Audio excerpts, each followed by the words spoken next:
Hello everyone, welcome to MK's BioVision. Today we are going to discuss biosynthesis of protein. Translation of messenger RNA. This is the last part of the central dogma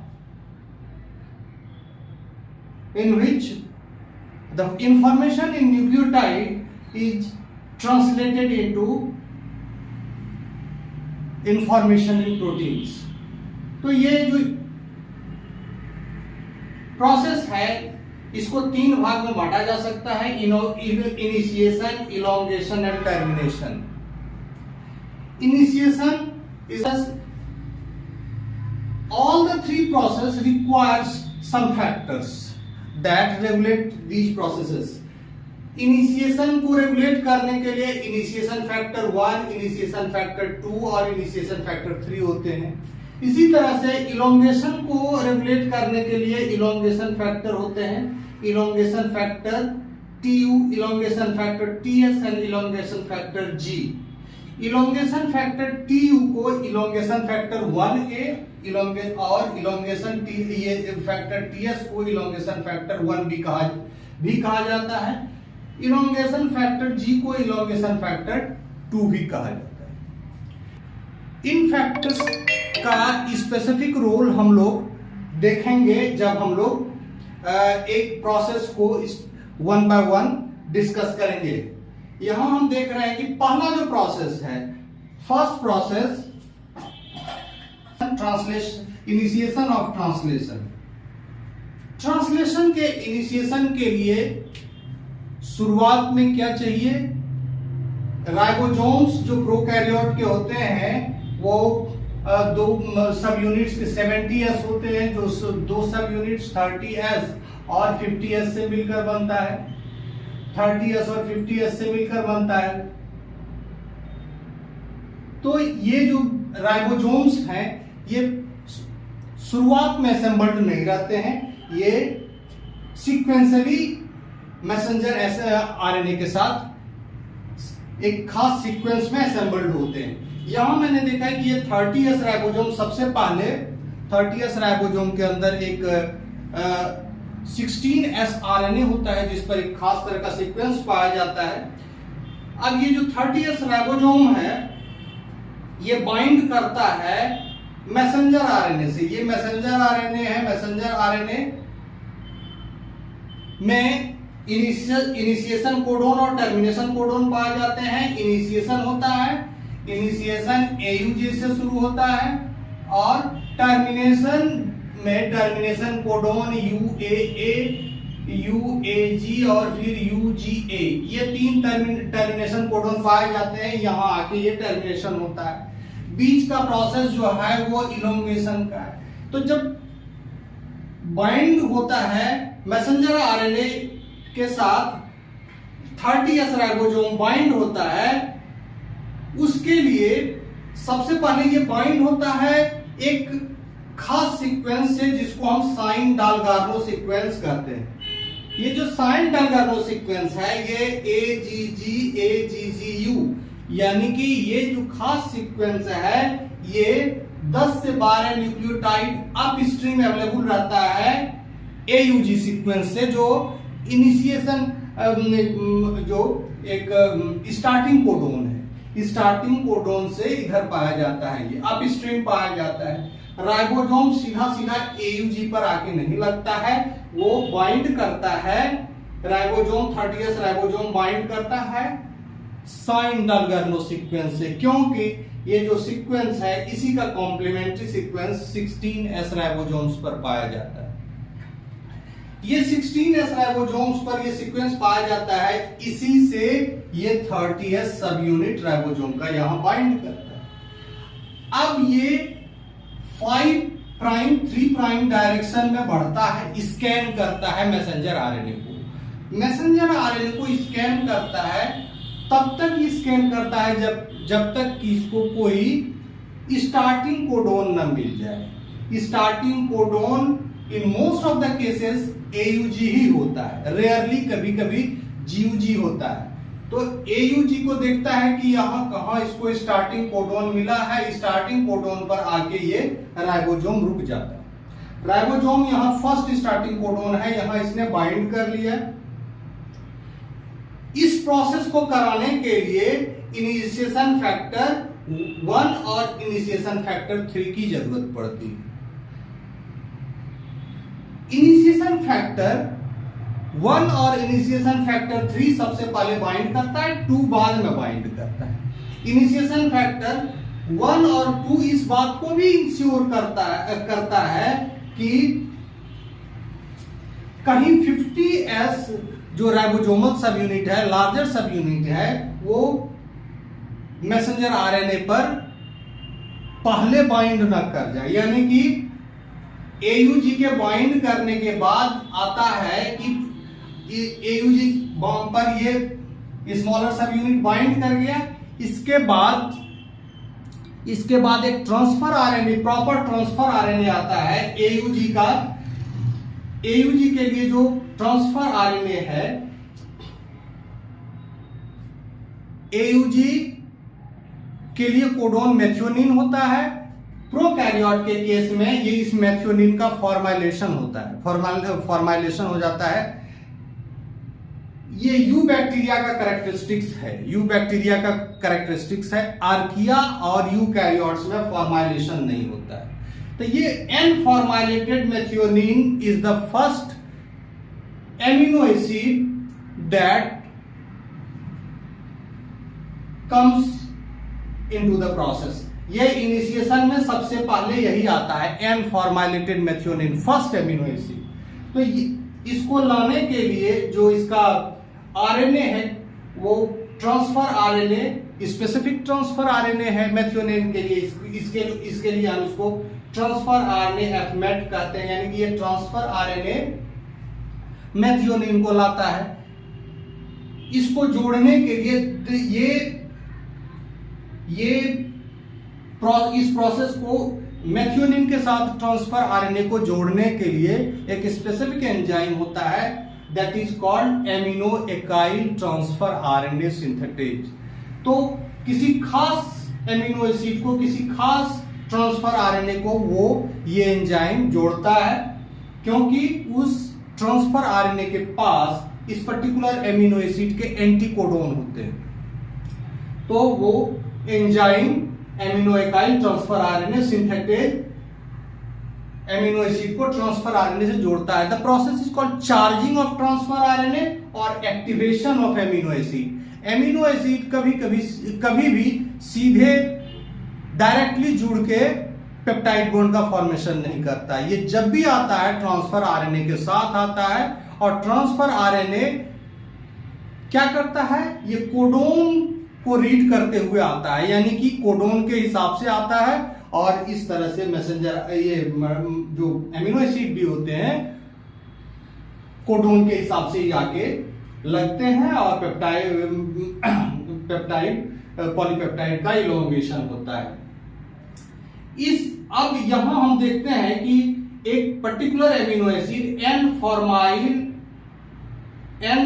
formyl methionine transfer RNA के साथ आ रहा है। ये जब आ रहा है तो ये इसको बाइंड करने के लिए इनिशिएशन फैक्टर 2 चाहिए, जो कि जीटीपी के साथ आता है। एक जीटीपी के साथ आता है, ये जैसे ही आता है इनिशिएशन फैक्टर 3 हट जाता है।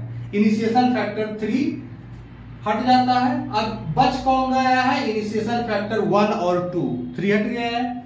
साथ ही साथ जीटीपी भी हाइड्रोलाइज हो जाता है और जीडीपी में कन्वर्ट कर जाता है। इस प्रोसेस के बाद यहां फर्स्ट जो कोडोन है, फर्स्ट कोडोन है, स्टार्टिंग कोडोन है, इस पर एंटीकोडोन आके लग गया है। ये एंटीकोडोन ये UACF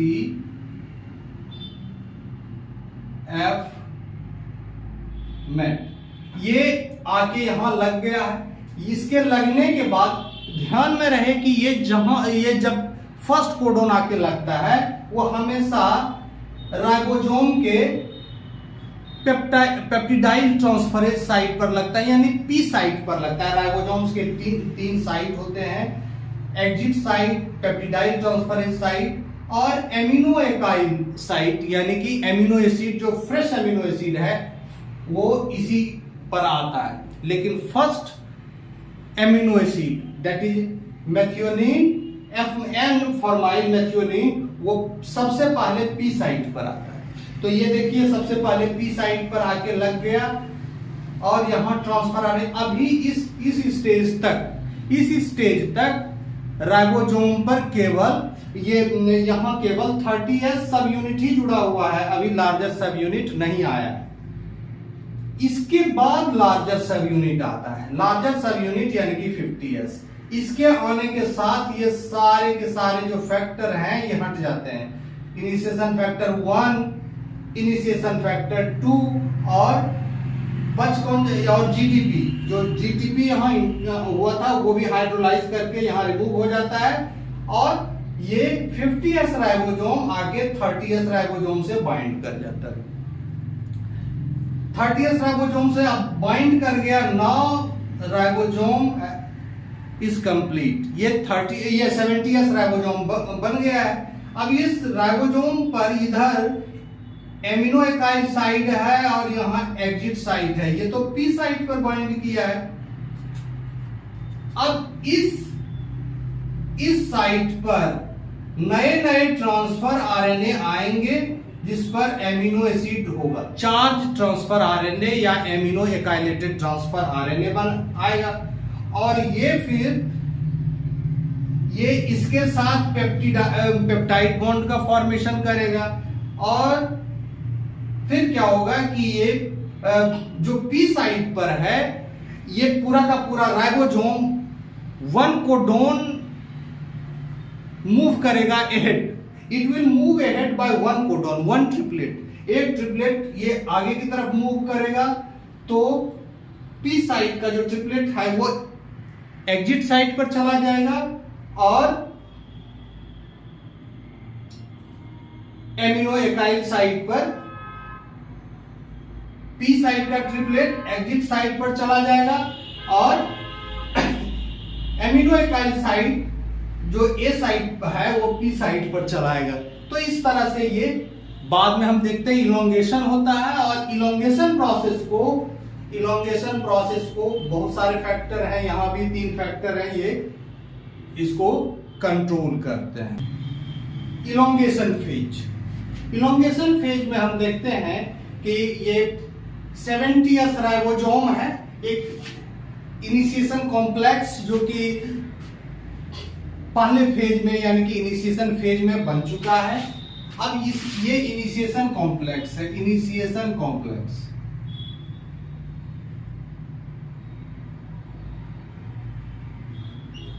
इनिशिएशन कॉम्प्लेक्स में हमने देखा था कि इसके स्टार्टिंग कोडोन यानी कि AUG पर एक ट्रांसफर आरएनए लगा रहता है और ट्रांसफर आरएनए से methionine, फॉर्माइलेटेड methionine, N formylated methionine ये जुड़ा रहता है।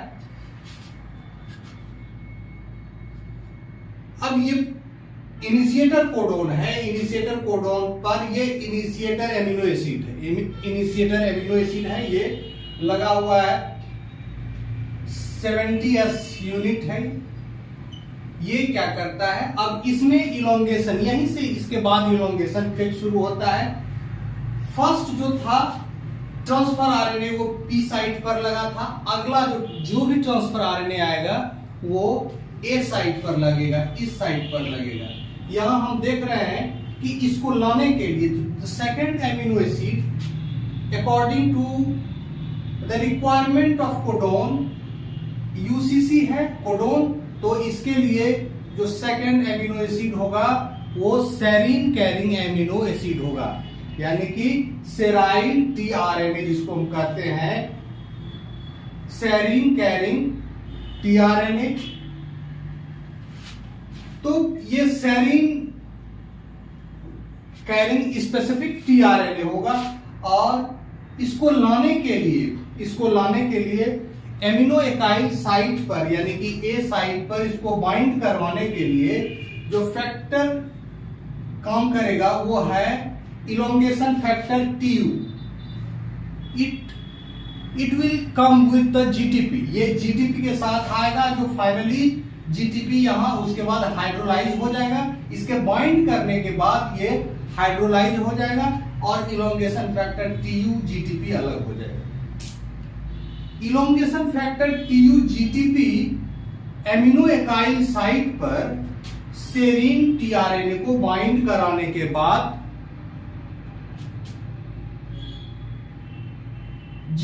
GDP में गुआनिन डाइफॉस्फेट में कन्वर्ट होके ये फैक्टर भी रिलीज हो जाएगा और GDP भी रिलीज हो जाएगा, साथ ही साथ इनऑर्गेनिक फॉस्फेट भी रिलीज होगा। यहां हम देख रहे हैं कि जो सेकंड कोडोन है UCC, इसके रिक्वायरमेंट के लिए एंटी कोडोन है, इसके रिक्वायरमेंट कॉम्प्लीमेंट्री कोडोन है AGG और वो सेरीन के साथ आ रहा है।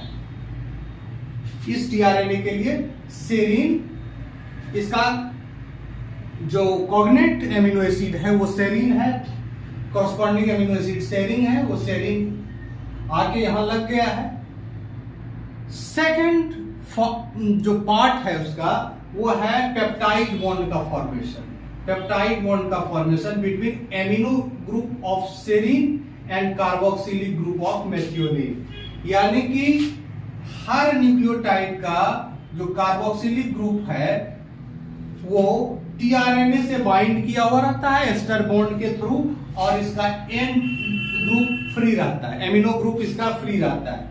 ये एमिनो ग्रुप फाइनली प्रीवियस जो ट्रांसफर RNA है उसके ईस्टर बॉन्ड पर अटैक करता है, ईस्टर बॉन्ड पर अटैक करता है, उसको हाइड्रोलाइज करेगा और एक पेप्टाइड बॉन्ड का सिंथेसिस करेगा।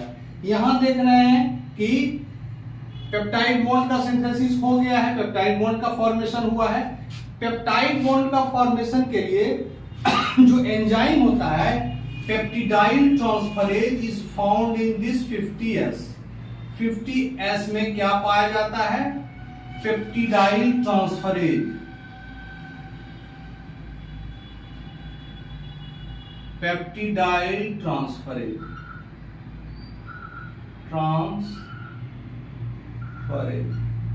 This enzyme is found in 50th subunit of ribosome, और खास करके इसका जो लार्जेस्ट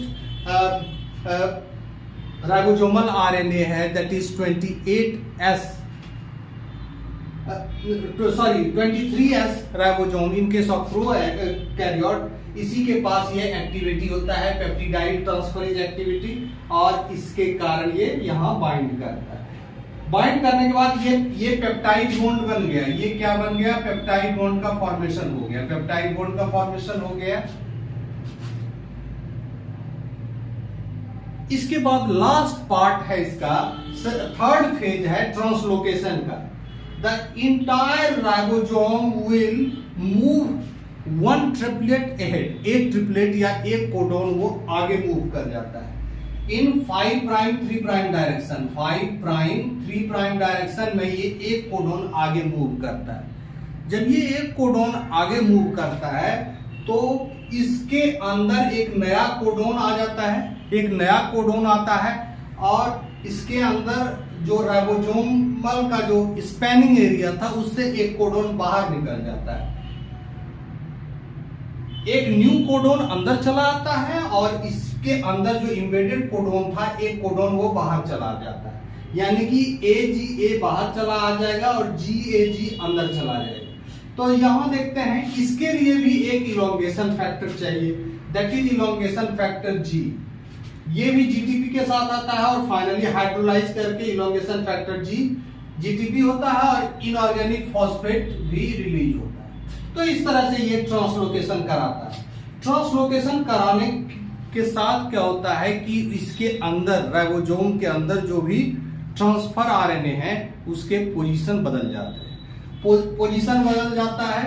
जो AUG या इनिशिएटर कोडोन था, इनिशिएटर ट्रांसफर RNA था, वो क्या करता है? एग्जिट साइट पर चला जाता है। एग्जिट साइट पर चला जाता है क्योंकि ये पूरा का पूरा एक कोडॉन मूव कर गया है। जो ए साइट पर पहले था वो पी साइट पर चला आता है, यानी कि ए साइट पर जो पहले था वो पी साइट पर चला गया।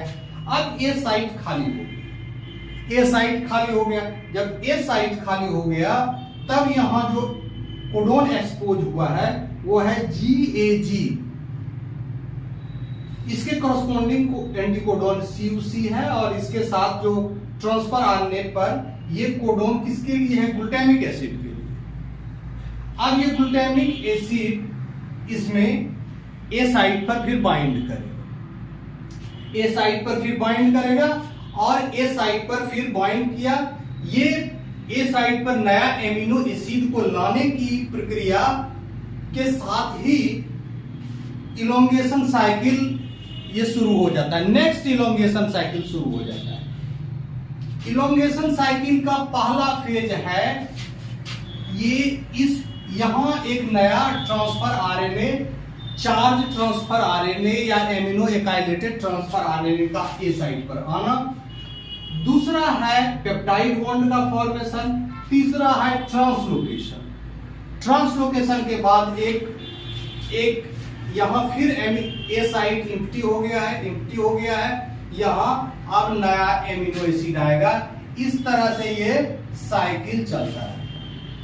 इस तरह से ये इलोंगेशन साइकिल है। ये क्या है? Elongation cycle. Elongation cycle.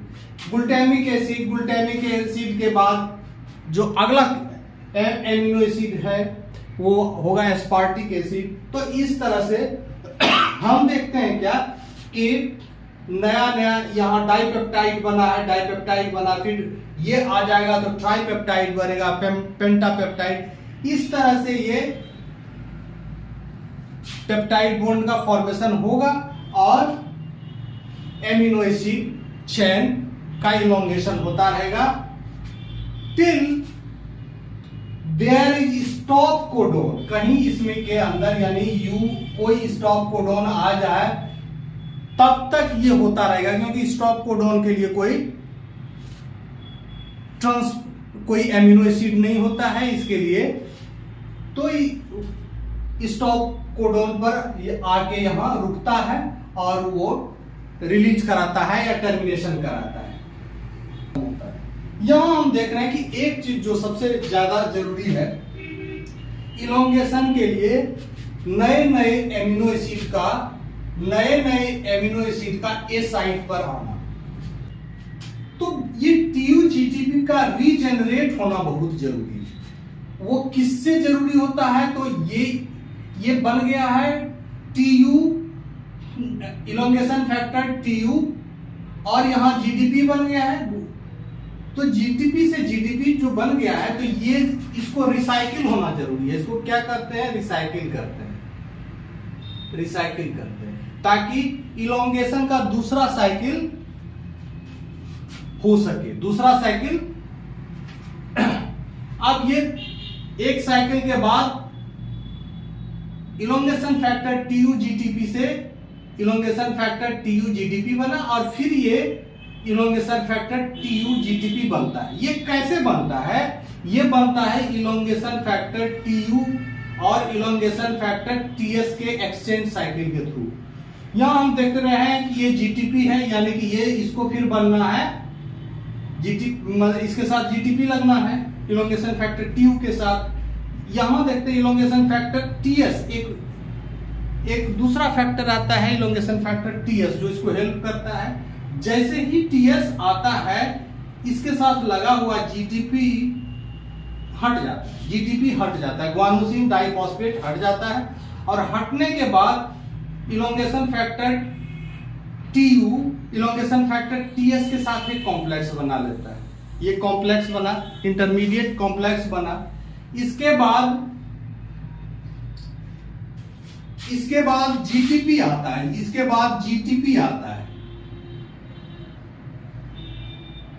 GTP इसके साथ बाइंड करता है इस कॉम्प्लेक्स के साथ। जैसे ही GTP बाइंड करता है ये इलोंगेशन फैक्टर टीएस हट जाता है, इलोंगेशन फैक्टर टीएस हट जाता है, और इस तरह से ये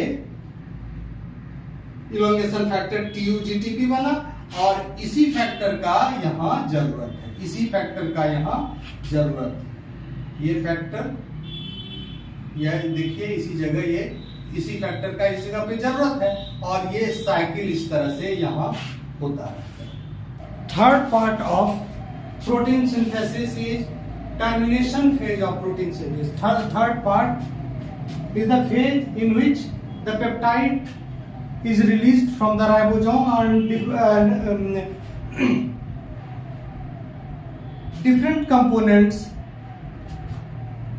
50S, 30S, messenger RNA and peptide chain, all the components are released in the termination phase of the protein synthesis. Termination phase में हम देखते हैं कि there must be some termination codon on the messenger RNA. यहां एक termination codon है यूएजी, यहां एक टर्मिनेशन कोडॉन है यूएजी, और यहां जैसे ही राइबोसोम इस जगह पे पहुंचता है जहां इसके ए साइट पर यूएजी आ जाता है, तो ए साइट पर it will wait for the transfer RNA carrying certain amino acid. लेकिन कोई भी ट्रांसफर आरएनए वहां है नहीं जो कि एमिनो एसिड को ला सके, क्योंकि ये स्टॉप कोडॉन है, टर्मिनेशन कोडॉन है, इसके लिए कोई एमिनो एसिड्स नहीं है। तो इस तरह से अब क्या होता है कि इस स्टॉप कोडॉन या टर्मिनेशन कोडॉन को, देयर आर 3 टर्मिनेशन कोडॉन है, यूजीए, यूएए एंड यूएजी, यूएए एंड यूजीए।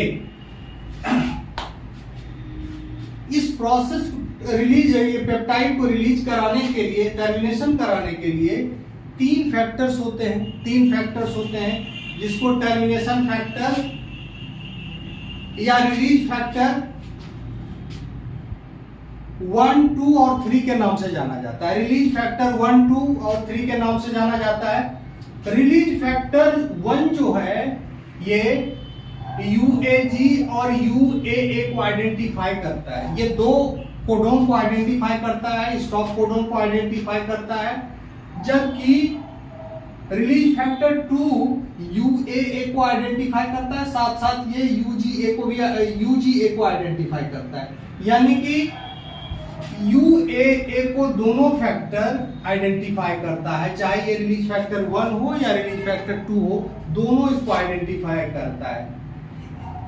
इसको स्पेसिफिकली रिलीज फैक्टर 1 आइडेंटिफाई करता है और इसको स्पेसिफिकली रिलीज फैक्टर 2 आइडेंटिफाई करता है। यूएए को दोनों फैक्टर आइडेंटिफाई करते हैं।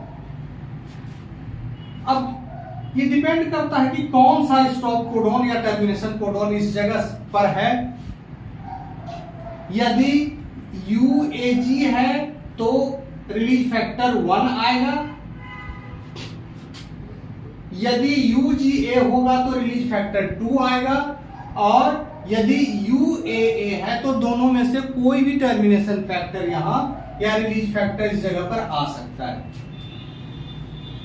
रिलीज फैक्टर जिसको कि हमने रेड डॉट से दिखाया है, और एक रिलीज फैक्टर होता है थर्ड रिलीज फैक्टर जो है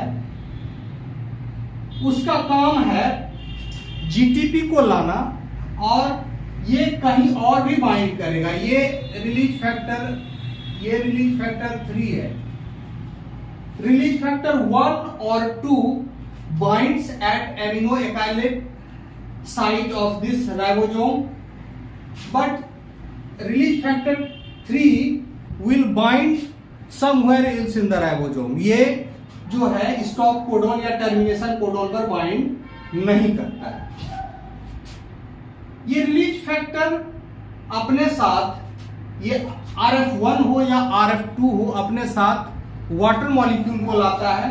नॉर्मली जो ये लार्जर सब यूनिट है, इसके अंदर पेप्टिडाइड ट्रांसफरेज एक्टिविटी है, ये हम जानते ही हैं। और ये क्या कराता है कि पेप्टाइड बॉन्ड बनाता है, डिफरेंट एमिनो एकाइलेटेड ट्रांसफर आरएनए को जोड़कर ये पेप्टाइड बॉन्ड का सिंथेसिस कराता है। ये क्या कराता है? It transfers peptide to water molecule and not to amino acyl tRNA. क्योंकि यहां कोई एमिनो एकाइल टीआरएनए नहीं है, इसीलिए ये क्या करता है? वाटर मॉलिक्यूल को ट्रांसफर कर देता है, जो कि रिलीज फैक्टर 1 या फिर 2 के द्वारा लाया जाता है। तो इस तरह से क्या होता है कि जो ईस्टर बॉन्ड है ट्रांसफर आरएनए के बीच, ट्रांसफर आरएनए और एमिनो एसिड के बीच का जो ईस्टर बॉन्ड है वो हाइड्रोलाइज हो जाता है। ये क्या हो जाता है? Hydrolyse the peptidyl transfer RNA ester bond and cause release of polypeptide. इस तरह से पॉलीपेप्टाइड रिलीज हो जाता है, क्योंकि ये जो बॉन्ड है ये वाटर मॉलिक्यूल को ट्रांसफर कर देता है, core of ribosome is extremely hydrophobic in nature.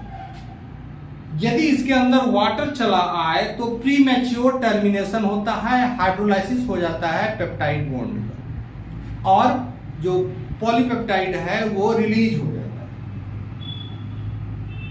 इसमें हमेशा ड्यूरिंग इलोंगेशन फेज नया एमिनो एकाइलेटेड टीआरएनए आते रहता है और पेप्टाइड बॉन्ड का सिंथेसिस होते रहता है।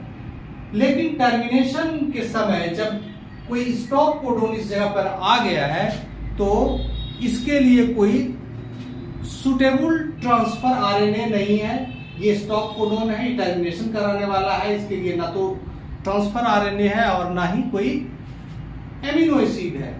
खास करके कुछ जगहों पर एक्सेप्शंस है जहां ये जो स्टॉप कोडोन्स हैं ये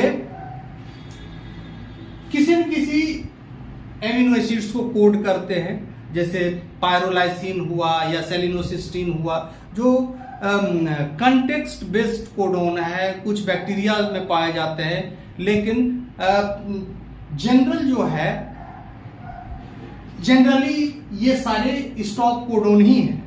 अब माइटोकॉन्ड्रिया और कहीं और जगह पर ये फंक्शनल कोडोन यानी कि सेंस कोडोन का काम करता है और किसी न किसी एमिनो एसिड को लाता है, वो एक एक्सेप्शन का केस है। लेकिन we are talking about the general phenomena, जो जनरल चीज है उसके लिए ये स्टॉप कोडोन, इस स्टॉप कोडोन के लिए कोई भी नया ना तो ट्रांसफर आरएनए है और ना ही कोई एमिनो एसिड। वाटर के आने से ये पेप्टाइड बॉन्ड ट्रांसफर हो जाता है। ये जो कार्बोक्सिलिक ग्रुप है इससे जाके ये ईस्टर बॉन्ड पर ये वाटर जाके जुड़ जाता है और इस तरह से पेप्टाइड बॉन्ड रिलीज हो जाता है। ये पेप्टाइड बॉन्ड का एन टर्मिनल है और ये सी टर्मिनल है। दोनों सब यूनिट्स अलग हो जाते हैं। ये 50s है और ये 30s है। दोनों सब यूनिट्स अलग हुए, mRNA भी अलग हो गए। इस तरह से बायोसिंथेसिस ऑफ प्रोटीन में जो फैक्टर्स हैं इसका अपना रोल है। आई थिंक कि आज का लेक्चर आप लोगों को पसंद आया होगा और ये आपके लिए बेनिफिशियल होगा। Okay, thank you.